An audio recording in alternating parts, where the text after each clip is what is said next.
chemical equilibrium. The concept equilibrium is not new to us. We first introduced this concept in chapter 7 when we were talking about the evaporation experiment.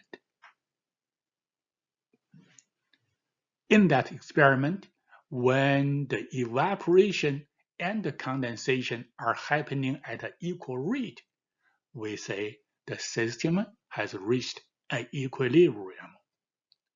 Well, that equilibrium was a physical equilibrium.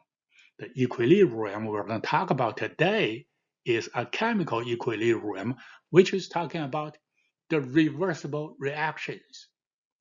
A reversible reaction is a chemical reaction in which the conversion of the reactions to the product, which is called the forward reaction, and the conversion from the products to the reactants, which is called the reverse reaction, they occur at the same time. This kind of reaction is called reversible reaction, a reaction that can go both ways.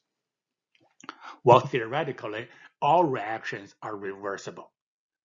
Just many times, the reaction rate for one direction is so slow that it could hardly be observed. But theoretically, they're all reversible. So now let's talk about the chemical equilibrium. A chemical equilibrium is a situation where the forward and the reverse reactions are happening at the same rate. When that happens, you cannot observe any change of the system. However, forward and the reverse reactions are still going on. They are just happening at an equal rate. At that moment, the concentrations of each substance, be it a reactant or a product, the concentration of each substance will no longer change. But they do not have to be equal. So let's make that clear.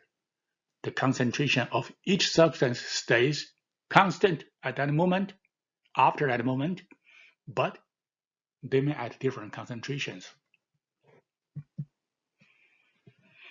Again, on the molecular level, there is still frantic activities.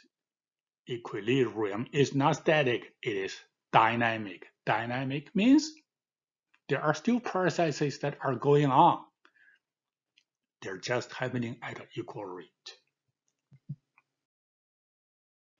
All right, let's use this reaction, a reaction between hydrogen and iodine, to produce hydrogen iodide, to talk about the equilibrium a little more. So there are two figures here, figure A and figure B. The figure A is looking at the reaction rate of the forward and the reverse reaction. So at time 0, at the beginning, you mixed hydrogen and iodine together. Basically, the reversed reaction rate is 0 at time 0 because there's no product particles. The forward reaction rate is very, very high. So the blue line is the rate of the forward reaction. The red line is the rate of the reverse reaction. At the beginning, time 0, it is 0, and the forward reaction rate is pretty high. Once the time passed that 0 moment, going forward, the more and more hydrogen and iodine reacted, the concentration of the two will be lower. Once the concentration is lower, the reaction rate will start to drop. So the forward reaction rate will keep dropping as more and more hydrogen and iodine are consumed. Well, after time 0, there will be some product molecules in the system. Then they will start to collide to go backwards. The reverse reaction rate will pick up speed. So along with the time, the reverse reaction rate will keep increasing. It is increasing. At a certain point, the two rates will be equal. After that moment, the rate stays constant for the forward and the reverse reaction. You cannot observe any change of the system. An equilibrium is reached. The figure B, the second one, is looking at the concentration changes along with the time. At the beginning,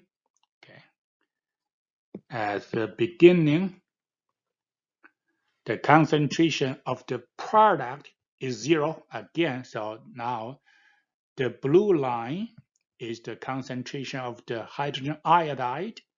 The red line is the concentration of hydrogen and iodine, the reactant. So at the beginning, the reactant concentration is at a certain level. The product concentration is at 0. There's no product yet. Along with time, the concentration of the reactant will keep dropping. The concentration of the product will keep rising. Once the equilibrium is reached, after that point, the concentration of each substance will stay constant, will no longer change.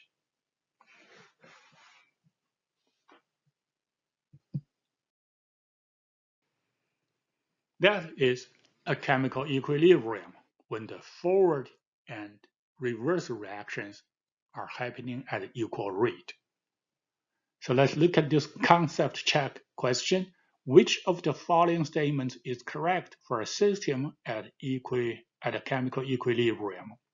Forward and reverse reaction rates are 0. Oh, that is not correct. You do not observe any net change. However, the reactions are still happening. It's not 0. They are just happening at an equal rate. Forward and reverse reaction rates are equal. Oh, that's right. We just talked about that. Reverse reaction rate exceeds no. They're equal. So B is the answer. See you next time.